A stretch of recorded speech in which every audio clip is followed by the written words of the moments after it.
Como o plástico nos oceanos pode se tornar um problema pequeno, muito maior?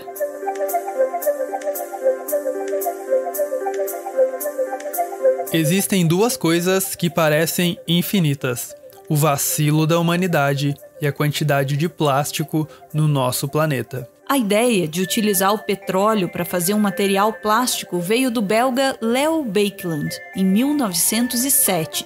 Baekeland trabalhava nos Estados Unidos e procurava por um bom isolante elétrico que fosse fácil de produzir em escala industrial. Foi aí que surgiu a baquelite, o primeiro plástico 100% sintético. Desde então, surgiram os vários outros tipos de plásticos que fazem parte do nosso dia a dia. Os plásticos têm muitos pontos positivos.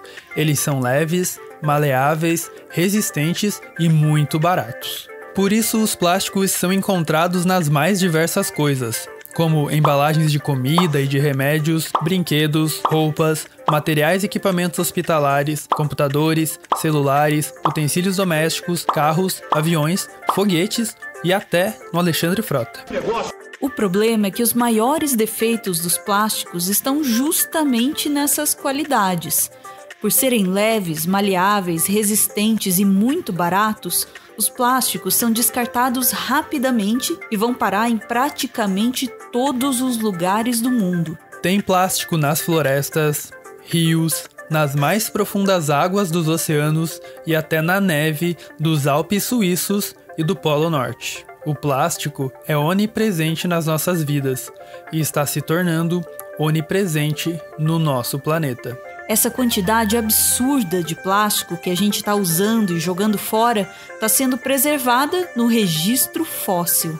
Por isso, cientistas acreditam que o acúmulo de plástico no registro fóssil pode ser usado como indicador do início do Antropoceno, uma era geológica que se caracteriza pelas mudanças que os seres humanos causaram no planeta. Passamos pela Idade da Pedra, Idade do Bronze, Idade do Ferro e agora estamos vivendo a Idade do Plástico. A maior parte do plástico que não é reciclado acaba parando nos oceanos.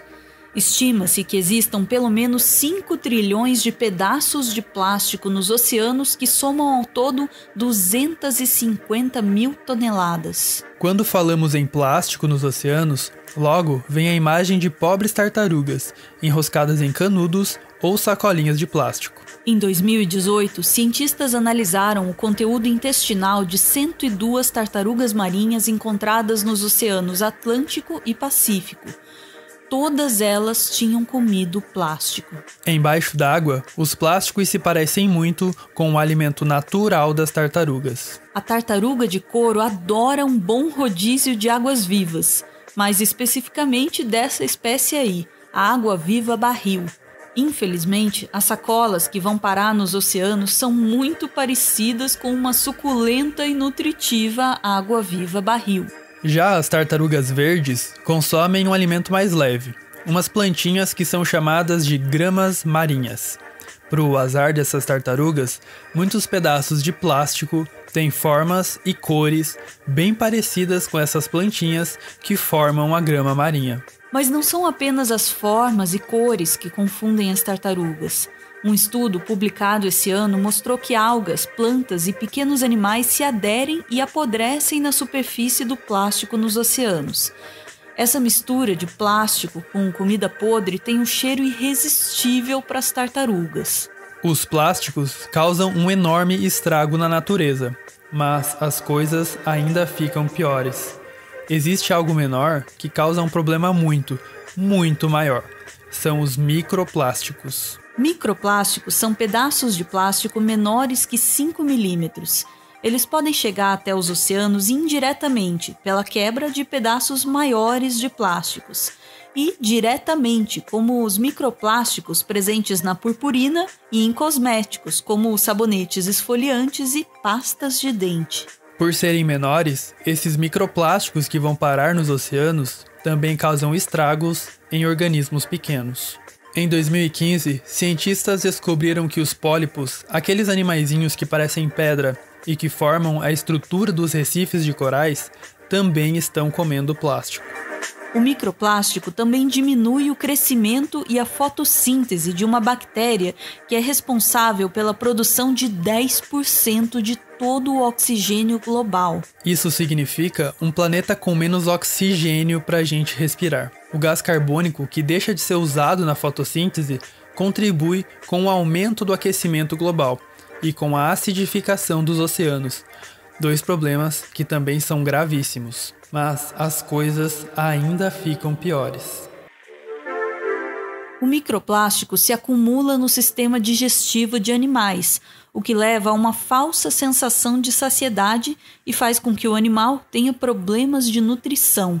Já foram encontrados microplásticos no sistema digestivo de mais de 690 espécies, incluindo crustáceos, mexilhões, peixes e até em predadores de topo, como baleias e golfinhos.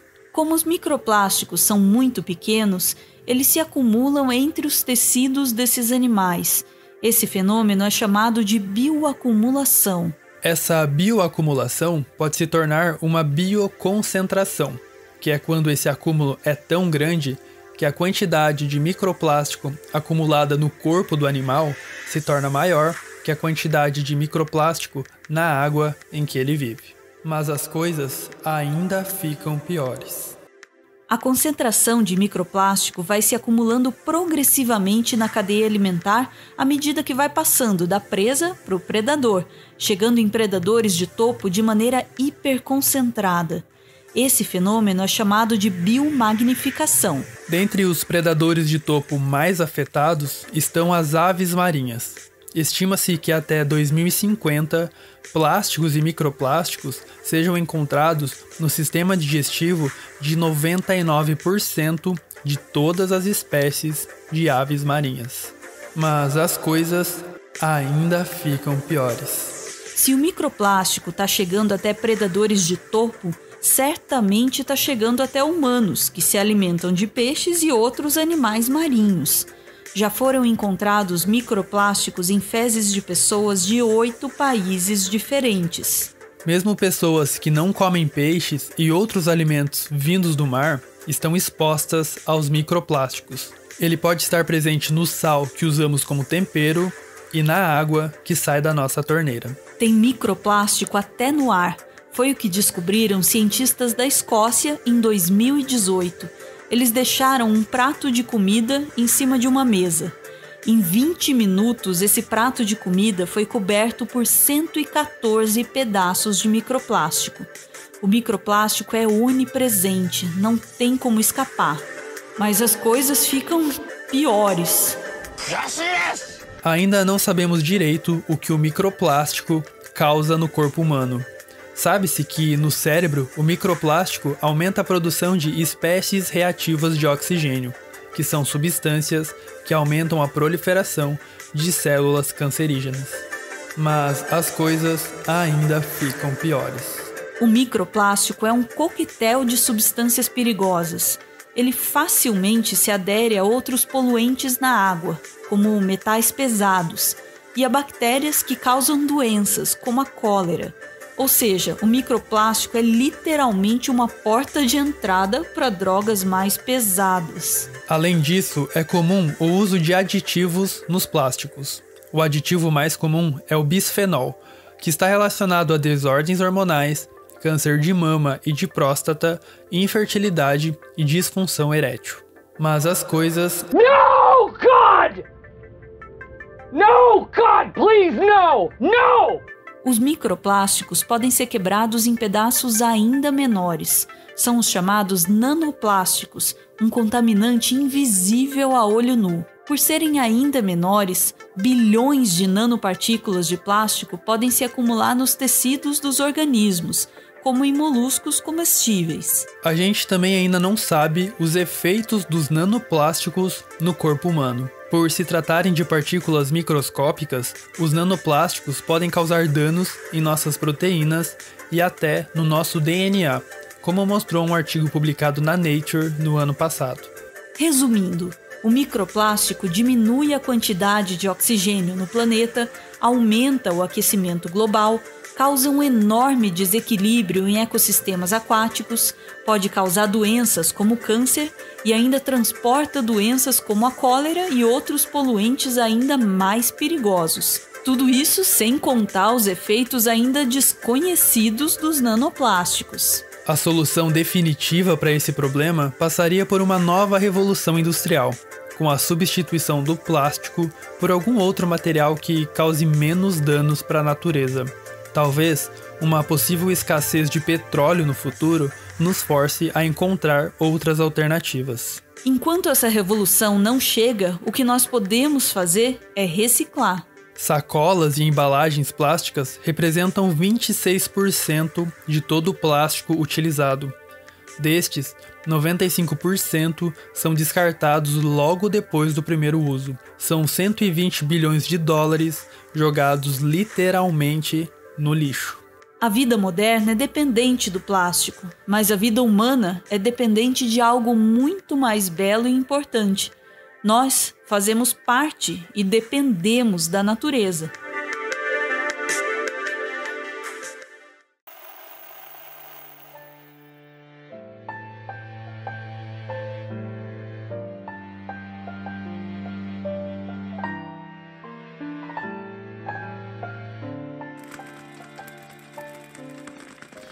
Muito obrigado por ver esse vídeo até o final. O Meteoro é mantido graças a uma campanha de financiamento coletivo. Quem participa aparece aqui no finalzinho para receber o nosso agradecimento. Hoje a gente vê aí o Lucas e a Jéssica. É para Jéssica que o Lucas dedica a mensagem que segue. Obrigado por estar ao meu lado todos os dias, por ser essa mulher forte e maravilhosa que inspira a minha vida. Você é luz para mim desde o dia que te conheci. Brilho infinito que só vejo em ti. Te amo para sempre, eternamente. Beijo, gente. Valeu!